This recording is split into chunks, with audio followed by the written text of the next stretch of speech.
13ஆம் அதிகாரம் 52ஆம் வசனம். சீஷர்கள் சந்தோஷத்தினாலும் பரிசுத்த ஆவியினாலும் நிரப்பப்பட்டார்கள். சீஷர்கள் சந்தோஷத்தினாலும் பரிசுத்த ஆவியினாலும் நிரப்பப்பட்டார். பாருங்க, இந்த ஆவியானவர் வரும்போது என்ன வரும் அப்படின்னா, நீங்கள்லாம் சீஷர்கள், பக்கத்து சொல்லுங்க சீஷர்கள், பக்கத்து சொல்லுங்க சீஷர்கள், டிசைபிள்ஸ், ஃபாலோவர்ஸ், தேவனை பின்பற்றுகிறவர்கள், இயேசுவை பின்பற்றுகிறவர்கள், இயேசுவுக்கு சாட்சிகளாக இருக்கிறவர்கள். சொல்லுது அடுத்தது, ஆண்டவர் பரிசுத்த ஆவியினால நிரப்பும் போது வெறும் பரிசுத்த ஆவியானவர் மட்டுமல்ல, உங்களை சந்தோஷத்தினால நிரப்புவார். சொல்லுங்க, எப்படி நிரப்புவாருங்க? சந்தோஷத்தினால நிரப்புவார். ஆண்டவர் உங்களுக்கு துக்கம் சந்தோஷமாய் மாறும் சொல்லியிருக்கிறார். சொல்லுங்க, உங்க துக்கம், நான் சொல்ல, பரிசுத்த ஆவியினால நிரப்பப்படும் பொழுது தான் மெய்யான சந்தோஷம் உங்க வாழ்க்கையில வரும். சொல்லுங்க, மெய்யான சந்தோஷம் உங்க வாழ்க்கையில் இருக்கிற துக்கம், உங்க வாழ்க்கையில் இருக்கிற வேதனை, உங்க வாழ்க்கையில் இருக்கிற கவலை, உங்க வாழ்க்கையில் இருக்கிற கண்ணீர், உங்க வாழ்க்கையில் இருக்கிற பிரச்சனை எல்லாம் உங்களை விட்டு தூரம் போகும். வேதம் சொல்லுது, நிறைவானது வரும்போது குறைவானது போகும்.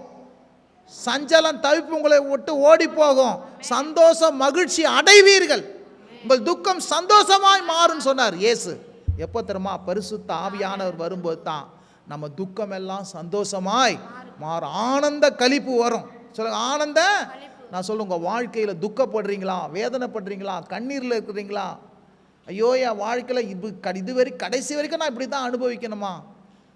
நான் சொல்கிறேன், உங்கள் துக்கம் சந்தோஷமாய் மாற்றுறதுக்கு தான் ஆண்டவர் என்ன பண்ணுறார்? பரிசுத்த ஆவியை தந்திருக்கிறாரு. சந்தோஷத்தினாலே உங்களை நிரப்ப போகிறார்.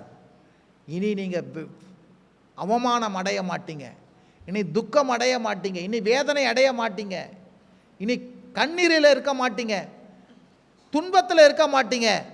ஆண்டவர் உங்கள் துக்கத்தை சந்தோஷமாய் மாற்றுவார்.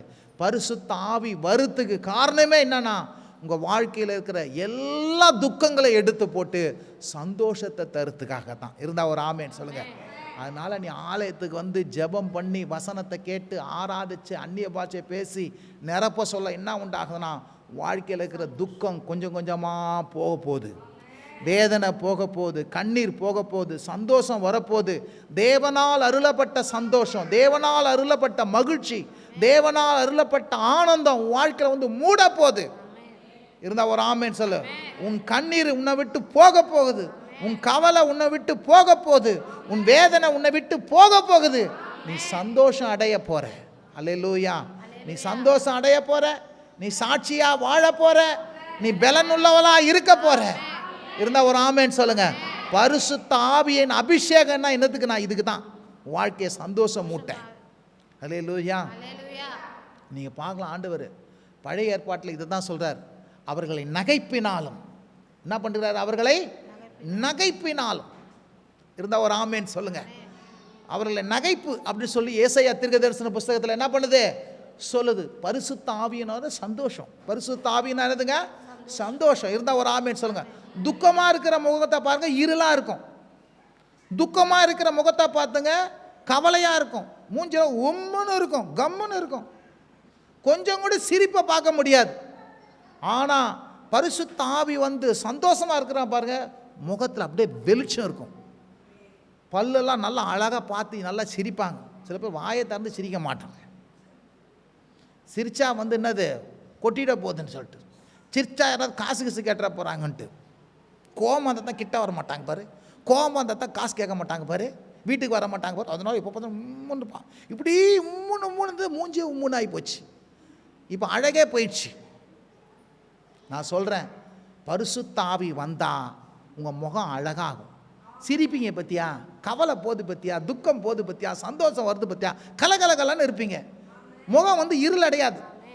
சும்மா போய் ஃபேஷியல் பண்ண அவசியம் இல்லை. சும்மா போய் நான் பண்ணுங்க, ஃபேஷியல் பண்ணுங்க. நான் கூட பண்ணுறேன், மாதத்துக்கு ஒரு ட்ரிப்பு ஃபேஷியல் பண்ணுறது, ப்ளீச்சிங் பண்ணுறதுலாம் பண்ணுங்க, அதெல்லாம் வேலை. ஆனால் அதெல்லாம் காட்டிலும் சந்தோஷம் மகிழ்ச்சி என்ன பண்ணும்? வாழ்க்கை முகத்தை பிரைட்டாக வைக்கும். சொல்லுங்க, எப்படி வைக்கங்க? பிரைட்டாக இருக்கும். இருந்தால் ஒரு ஆமேன்னு சொல்லுங்கள். எத்தனை பேர் பிரைட்டாக இருக்கணும் பார்க்குறீங்க? வயசானா கூட வயசானா தெரியாதுங்க. என்னதுங்க?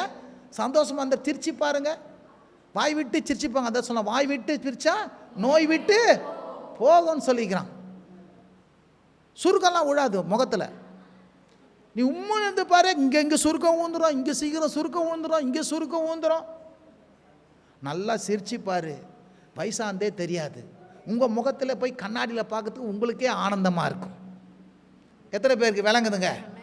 கேட்பாங்க, ஏய் என்னப்பா நீ யூஸ் பண்ணுற, என்ன க்ரீம் யூஸ் பண்ணுற, எல்லாம் பளிச்சுன்னுக்கிற, சிரிச்சுன்னுக்கிற, இன்னும் சந்தோஷம் சொல்ல, கொஞ்சம் வா எங்கள் கோயிலுக்கு பாரு அப்போ. இந்த ஒரு ஆமேன்னு சொல்லுங்க. ஹல்லேலூயா. சில பேருக்கு சாப்பாடை பார்த்து தான் பல்லு. அம்மா என்ன வச்சுக்கிற, சாம்பார், ஐயோ போரு, கறி கடிக்கிறதுக்கு எதுவும் இல்லையா, கடிக்கிறத பார்த்தா தான் சிரிப்பு வரும், காசை பார்த்தா தான் சிரிப்பு வரும். நான் சொல்கிறேன், அதெல்லாம் இருக்கட்டும். ஆனால் பரிசுத்த ஆவியானவர் வரும்போது முகம் கலகலன்னு இருக்கும். இந்த ஒரு ஆமேன் சொல்லுங்க. வீட்டில் பாருங்கள், கலகலன்னு இருந்து பாருங்கள், எவ்வளோ மகிழ்ச்சியாக இருக்கும் பாருங்கள். வீட்டில் 4 பேர் ஒருத்த முகத்தை உம்முன்னு தான் வச்சுக்க, மற்றவன் சிரிப்பே போச்சு, மற்றவன் சிரிப்பே போச்சு. அதனால் சொல்கிறேன், கவனிச்சிக்கங்க. உங்கள் வாழ்நாள் முல்லாம் நோய் இல்லாமல் வாழ்கிறதுக்கு ஆராதிங்க, கர்த்தரை துதிங்க, சந்தோஷத்தினால் நிரம்புங்க, பரிசுத்த ஆவியினால் நிரம்புங்க, உள்ளத்தில் இருக்கிற எல்லா பாரத்தையும் அவர் மேலே இறக்கி வைங்க. நான் சொல்கிறேன், வியாதியே வராது. இருந்தால் ஒரு ஆமென் சொல்லுங்க. ஹல்லேலூயா. சந்தோஷமாக இருப்பீங்க, மகிழ்ச்சியாக இருப்பீங்க. அதனால தான் பவுல் அப்பப்போ சொல்கிறார், ஜெயிலில் இருக்க சொல்கிறாரு, ஜெயிலில் இருக்கிறது வெளியே இருக்கிறவங்க சொல்கிறார், சந்தோஷமாயிருங்கள் என்று உங்களுக்கு சொல்லுகிறேன். இருந்தால் ஒரு ஆமென் சொல்லுங்கள். நான் எப்பா என்னை ஜெயிலில் போட்டான்னு சொல்லிட்டு வருத்தலாம் படாத. நான் உள்ளே இருந்து நிறைய என்ன பண்ணுறேன், நிருபத்தில் எழுதி நிற்கிறேன். என்னை பற்றிலாம் சந்தோஷம், இதெல்லாம் கர்த்தர் கட்டி வச்சுக்கிறாரு, ஒரு ரெஸ்ட் எடுக்கிறதுக்காக பண்ணிக்கிறாரு. என்னை குத்தெல்லாம் நீங்கள் சந்தோஷமாக இருங்க. இருந்தால் ஒரு ஆமென் சொல்லுங்கள். போன வாரம் பாருங்க, மிஷன் மாதிரி வேலைக்கு ராவெல்லாம் போய் இறங்கினேன். லாட்ஜி போட்டு கொடுத்தாங்க. காலையில் போய் வசனத்தை போய் சொன்னேன் 11 மணிக்கு. அப்படியே அதிர்ந்துச்சு அந்த கேஜிஎஃப்ல ஊழியக்காரங்க. அந்த சாயந்தரம் வரைக்கும் அங்கே போயிட்டுலாம் சிகிலுன்னு ஒரு பட்டணம், அங்கே பெரிய இதில் போட்டு அங்கே போய் ஒருத்தருக்கு ஜாம் பண்ணி பார்த்துட்டு நண்பரை அங்கே திரும்ப மறுநாள் காலங்காலத்தில் 5:30 மணிக்கெலாம் ஏஞ்சி சுடு தண்ணி பிடிச்சி குளிச்சுட்டு 6:30 மணிக்கு ஏஞ்சிட்டேன் கண்டேன். காலைல ஒரு சர்வீஸு, அதுக்கப்புறம் 10:30 மணிக்கு மேலே ஒரு சர்வீஸு முடிச்சுட்டு வந்துட்டேன். கேட்ட வசனம் அவங்களுக்குள்ள பெரிய கிரியை செஞ்சுது. இருந்தால் ஒரு ஆமென் சொல்லுங்கள். அங்கே போய்க்கின்னு இங்கே ஜாம் பண்ணியிருந்தேன், காலையில் எழுந்திருந்து நைட்டில் ஜாம் பண்ணியிருந்தேன். ஆண்டவரே இங்கே கிரியை செய்யுங்க ஆண்டவரே. இருந்தால் ஒரு ஆமென் சொல்லுங்கள்.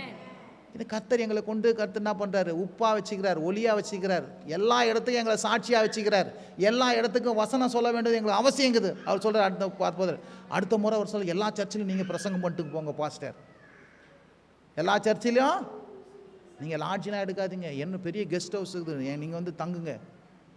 இருந்தால் ஒரு ஆமேன்னு சொல்லுங்கள். அந்த வசனத்தை நம்மளுக்கு மதிப்பை கொடுக்குது. இருந்தால் ஒரு ஆமேன்னு சொல்லுங்கள். ஹல்லேலூயா. திருத்தமாக பேசணும்.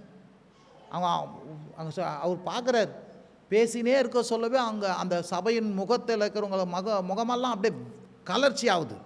இருந்தால் ஒரு ஆமேன்னு சொல்லுங்கள். நான் சொல்ல, பரிசுத்த ஆவி உங்கள் வாழ்க்கையை அழகுபடுத்துகிறவர். இருந்தால் ஒரு ஆமேன்னு சொல்லுங்கள். உள்ளம் அழுதா முகம் அப்படியே அழும், உள்ளம் சிரிச்சா முகமும் சிரிக்கும். இருந்தால் ஒரு ஆமேன்னு சொல்லுங்கள். இந்த உள்ளத்தில் உண்டாகிற அந்த மகிழ்ச்சி, சந்தோஷம் பரிசுத்த ஆவி தருகிற ஒரு கொடை. அதனால் என்ன பண்ணுங்க, வீட்டில் 1000 பிரச்சனை இருந்தாலும் ஞாயிற்றுக்கிழமையா வந்துடுறேன் ஆலயத்துக்கு, ஆராதிப்பேன், கர்த்தருடைய வசனத்தை கேட்பேன். அது எல்லாம் என்னுடைய தூக்கி போட்டுரும். ரெஸ்ட் எடுங்க. திருப்பி சொல்கிறேன், ஞாயிற்றுக்கிழமை 5 வேலை செய்கிறேன், 6 வேலை செய்கிறேன், வேணாம். என்ன சம்பாரிச்சு என்ன, எவ்வளோ பிரச்சனை இருந்தாலும் சம்பாரிச்சா மட்டும் போதுமா? ரெஸ்ட் எடுங்க. சொல்லுங்கள், பக்கத்து சொல்லுங்கள், ரெஸ்ட்டு வேணுங்க. பணத்தை காட்டிலும் உங்கள் ஓய்வு ரொம்ப முக்கியம். உடம்பை போட்டு என்ன பண்ணக்கூடாது, விளங்குதுன்னு ஓடக்கூடாது. ரெஸ்ட் எடுங்க. எவ்வளோ தேவையோ அவ்வளோ வேலை செய்யுங்க. சோம்பேறியாக இருக்கக்கூடாது. அதே நேரத்தில் உடம்பை போட்டு என்ன பண்ணக்கூடாது, ஒரு வண்டியை கூட போட்டு என்ன பண்ண நிறைய ஓட்டினான்னா அவன் வண்டி கலகலன்னு ஆயிடுதுல. அதுதான் எத்தனை பேருக்கு விளங்குது நான் சொல்கிறது. இதெல்லாம் கோடி ரூபாய் கொடுத்தா கூட இந்த புத்திமதி சொல்ல மாட்டான்.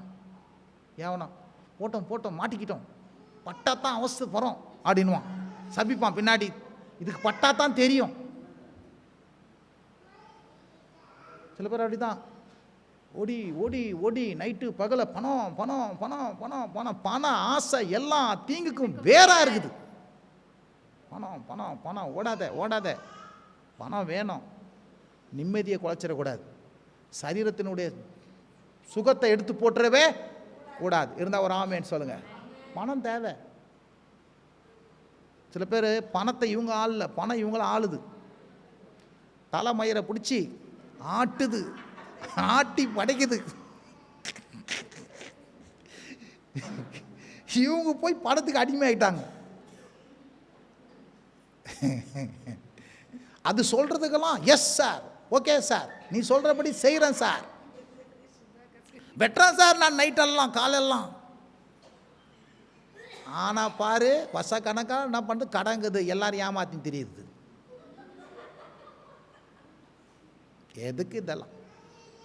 அதனால் நம்ம சாட்சி ரொம்ப முக்கியம். நம்ம ரொம்ப முக்கியம் சொல்ல, நம்ம ரொம்ப முக்கியம் தேவனுக்கு. அதனால் சரீரத்தை பார்க்கணுன்னா என்ன பண்ணுங்க, சாப்பிடுங்க, ரெஸ்ட் எடுங்க, தேவையான அளவுக்கு பணத்தை வச்சுக்கோங்க. இருந்தால் ஒரு ஆமேன்னு சொல்லுங்க. பணம் வேணும் பணம் வேணும் பணம் வேணும், பணத்தை பின்னாடி போகாதீங்க. ஜாக்கிரதை. ஜபம் செய்வோம். ஸ்தோத்திரம் ஸ்தோத்திரம் ஸ்தோத்திரம் ஸ்தோத்திரம் ஸ்தோத்திரம் ஸ்தோத்திரம் ஸ்தோத்திரம். இந்த நல்ல நாளுக்காக ஸ்தோத்திரம், இந்த நல்ல காலை வேலைக்காக உமக்கு ஸ்தோத்திரம். தேவரே உமது வசனத்தை எங்களுக்கு தந்தீங்களே, அதற்காக ஸ்தோத்திரம். பரிசுத்த ஆவியானவருக்காக ஸ்தோத்திரம். பெந்தகோஸ்தே நாளுக்காக ஸ்தோத்திரம். ஆண்டவரே, அது மகிழ்ச்சியாக இருக்கும்படி, சாட்சியாக இருக்கும்படி, ஆண்டவரே பலனடையும்படியாக பரிசுத்த ஆவியானவர் எங்கள் உள்ளத்திலே வந்திருக்கிறபடியால் நன்றி செலுத்துகிறோம். உமது பரிசுத்த ஆவியானவருக்காக நன்றி ஆண்டவரே. கேட்ட வார்த்தை உள்ளத்தில் கிரியை செய்யட்டும், மனக்கண்கள் திறக்கட்டும். எங்களை சாட்சியாக எடுத்து பயன்படுத்துங்க, மற்றவங்களுக்கு உப்பாக எடுத்து பயன்படுத்துங்க, ஒளியாக எடுத்து பயன்படுத்துங்க. ஆண்டவரே, உமது நாமத்தினால எப்போதுமே நேசிக்கவும், உமக்காய் வாழவும், உமக்கு காத்திருக்கவும், விசுவாசமாய் இருக்கவும், உம்முடைய சமூகத்துக்குள்ளாய் அடங்கி இருக்கவும் எனக்கு நீ கற்றுத்தாங்க. உமது கரத்தில் ஒப்பு கொடுக்குறோம். வந்த ஒவ்வொரு குடும்பத்தை ஆசீர்வதிங்க, கிருபைக்குள்ளாய் மூடிக்கொள்ளுங்க. இயேசுவின் நல்ல நாமத்தினால் ஜெபிக்கிறோம் எங்கள் நல்ல பிதாவே, ஆமென். சொல்லுங்க, என் ஆத்துமாவே கர்த்தரை ஸ்தோத்திரி, என் முழு உள்ளமே அவருடைய பரிசுத்த நாமத்தை ஸ்தோத்திரி. என் ஆத்துமாவே கர்த்தரை ஸ்தோத்திரி, கர்த்தர் செய்த சகல உபகாரங்களையும் மறவாது. ஆமென். நம்முடைய கர்த்தராகிய இயேசு கிறிஸ்துவின் கிருபையும், பிதாவாகிய தேவனுடைய அன்பும், பரிசுத்த ஆவியினுடைய அந்யோன்ய ஐக்கியமும் சமாதானம் என்றென்றும் நம்மோடு கூட இருப்பதாக. ஆமென். சென்று வாருங்கள், கர்த்தர் உங்களை ஆசீர்வதிப்பாராக. சாயங்காலம் கர்த்தருடைய பந்தி இருக்கிறது.